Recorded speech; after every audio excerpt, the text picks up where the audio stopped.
Salam semuanya, kembali kita dalam parasa BH Alotkah dengan judul parasa Bangkit dan Bersinar oleh Rabbi Saul Yosef Leder.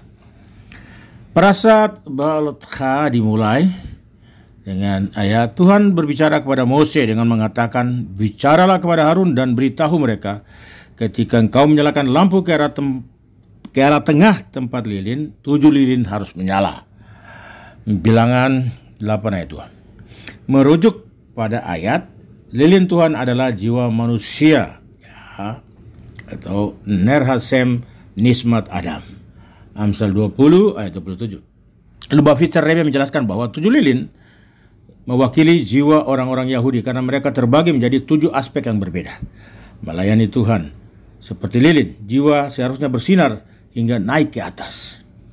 Bagaimana kita mencapai ini? Ketika seseorang terlibat dalam melayani Tuhan dan jiwanya mampu mengungkapkan tujuan sebenarnya di dunia, maka itu naik ke atas secara alami. Seperti yang tertulis, perintah adalah lilin dan Taurat adalah nyala api. Amsal 6 ayat 23. Bangkit memiliki 2 konotasi. Terhubung ke Tuhan di atas dan tidak terganggu oleh kesulitan di dunia ini di bawah. Menorah atas perintah ilahi dibentuk dari sekeping emas. Cabang-cabang serta kolom tengah semuanya dipalu menjadi bentuk dari satu bagian padat. Sebagai satu unit yang lengkap, menorah mewakili entitas spiritual dari semua jiwa orang Yahudi secara bersamaan. Sama seperti emas yang berharga dan menorah itu utuh, begitu pula orang-orang Yahudi. Ketujuh lilin dinyalakan menghadap ke tengah menorah. Ini adalah perwakilan dari kesatuan mereka. Namun demikian, setiap menorah atau setiap lilin bersifat independen. Masing-masing dari ketujuh melambangkan jiwa yang berbeda dengan jenis pelayanan spiritual masing-masing. Masing-masing berdiri sendiri, masing-masing harus spesifik dalam tujuan. Namun mereka harus bersatu sepenuhnya dalam pelayanan mereka kepada Tuhan. Arahan bagi kita adalah untuk bersatu terlepas dari individualitas kita. Menjelang akhir bagian itu ada ayat yang kuat, atau harus saya katakan ayat yang rendah hati. Dan manusia Mose itu sangat rendah hati lebih dari semua orang di muka bumi. Bilangan 12 ayat 3. Mose adalah nabi terbesar. Dia adalah orang yang paling rendah hati. Ya, karena dia tetap sadar bahwa semua bakatnya tidak diperoleh, melainkan diberikan kepadanya oleh Tuhan. Kehebatan apapun yang dia miliki bukanlah miliknya untuk dibanggakan sama sekali. Seandainya orang lain diberi atribut yang sama, setidaknya mereka akan mampu melakukan pekerjaannya dengan baik, pikirnya.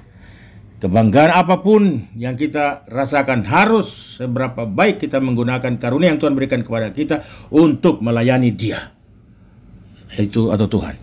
Midas mengatakan bahwa Mose melihat dalam sebuah buku yang ditulis oleh manusia pertama yaitu Adam, daftar setiap generasi dengan orang bijak dan pemimpinnya. Mose melihat bahwa generasi terakhir sebelum kedatangan Mesias adalah generasi yang sangat rendah spiritualnya. Kebaktian mereka dibandingkan dengan generasi sebelumnya akan terlihat hampir tidak berharga. Namun demikian, meski tanpa ide dan cita-cita tinggi dari para pendahulu mereka akan sangat bersemangat menjaga Taurat sebaik yang mereka mampu, bahkan dalam menghadapi kesulitan yang mengerikan sekalipun, dan bahkan sampai mengorbankan nyawa mereka. Tertulis bahwa dengan melakukan ini mereka akan memberikan kesenangan yang luar biasa kepada Yang Maha Kuasa. Mose sangat terpengaruh oleh kebulutan tekad dari jiwa-jiwa ini dan menganggap dirinya lebih kecil secara spiritual dari mereka. Inilah arti dari akhir ayat di atas, dari semua orang di muka bumi, bahkan termasuk generasi terakhir sebelum Mesias. Shabbat Shalom. Toda Rabba.